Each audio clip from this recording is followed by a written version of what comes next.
సార్లు నన్ను మండపేట రప్పించినాయి. 50 మంది, ముఖ్యంగా మండపేటలో 50 మంది కౌలు రైతులకి తల 1 లక్ష రూపాయల చొప్పున నేను పోయినసారి సభలో ఇచ్చాను. నేను అది మీకు గుర్తు చేస్తా ఉన్నాను. ఈ మేడే సందర్భంగా ఒకటే తెలియజేసుకున్నా, అన్నం పెట్టే రైతు లేకపోతే మనం లేం. మన కోసం ఒళ్ళు వంచి చేసే శ్రామికులకి వాళ్ళు లేకపోతే సమాజం లేదు. మేడే సందర్భంగా నేను వారందరికీ ప్రత్యేక ధన్యవాదాలు తెలుపుకుంటూ, ప్రత్యేక మనకు శుభాకాంక్షలు తెలియజేసుకుంటూ, నాకు ఇష్టమైన కవి శేషేంద్ర గారు చెప్పింది మీకు ఒకసారి గుర్తు చేస్తున్నాను. నేను భూములు ఎందుకు దున్నుతున్నానో తెలియదు, డ్యాములు ఎందుకు కడుతున్నానో తెలియదు, నా బ్రతుకొక సున్నా కానీ నడుస్తున్నా. చెట్టుగా ఉంటే కనీసం ఏడాదికి ఒక వసంతమన్నా దక్కేది. మనిషినై అన్ని వసంతాలు కోల్పోయానని చెప్పి ఒక శ్రామికుడు, ఒక కర్షకుడు కోసం రాసిన ఈ పంక్తులు, ఈ కవితా పంక్తులు నేను మీతో పంచుకున్నాను ఈ మేడే సందర్భంగా. అలాంటి శ్రామికులకి, అలాంటి కర్షకులకి మనకి కొత్త ప్రభుత్వం వస్తుంది, కూటమి ప్రభుత్వం వస్తుంది. జనసేన, టీడీపీ, భారతీయ జనతా పార్టీ కూటమి ప్రభుత్వం వస్తుంది. జోగేశ్వరరావు గారి తరఫున మీ మద్దతు కోరడానికి ఇక్కడికి వచ్చాను.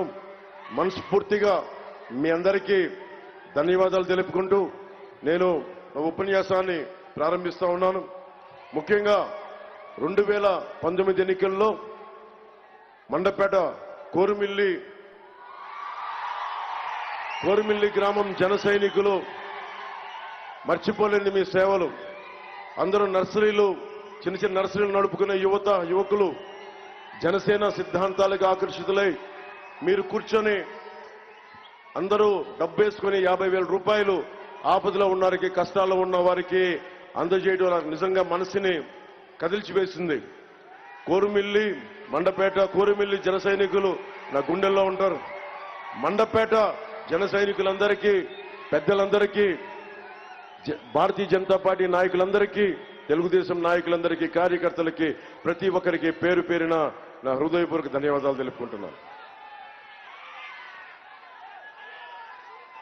ఇద్దరు వ్యక్తులు కలయిక రాష్ట్రానికి ఎంత బలం చేకూర్చిందో మీకు తెలుసు.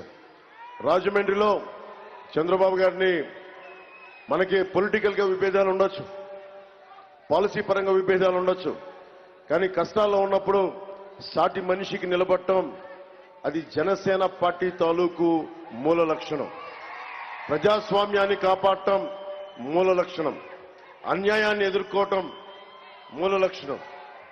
దాంట్లో భాగంగానే ఈరోజు నిన్న మనం మేనిఫెస్టో విడుదల చేశాం.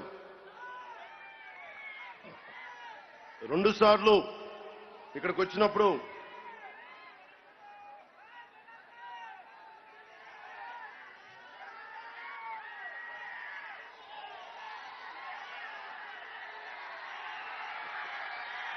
మీకోసమే మా తపన. విద్యా దీవెన వెయ్యలేదు అలాంటి చేతగాని ప్రభుత్వం. దానికి బాయ్ బాయ్ వైసీపీ చెప్పేది. ఇంకెంత 11 రోజులు 12 రోజులు అంతే. అక్కడ చిరంజీవి గారి ఫోటోలు పెట్టారు. అక్కడ చిరంజీవి గారి అభిమానులు కూడా చెప్తున్నా, మన నాయకుడికి, మన అభిమానమైన గుండెల్లో పెట్టుకున్న వ్యక్తికి అమర్యాద చేసిన వ్యక్తి వైఎస్ జగన్. ఆ వ్యక్తిని ఇంటికి పంపించే సమయం అయింది. ముఖ్యంగా యువతకి రాగానే డిఎస్సి నోటిఫికేషన్ ఖచ్చితంగా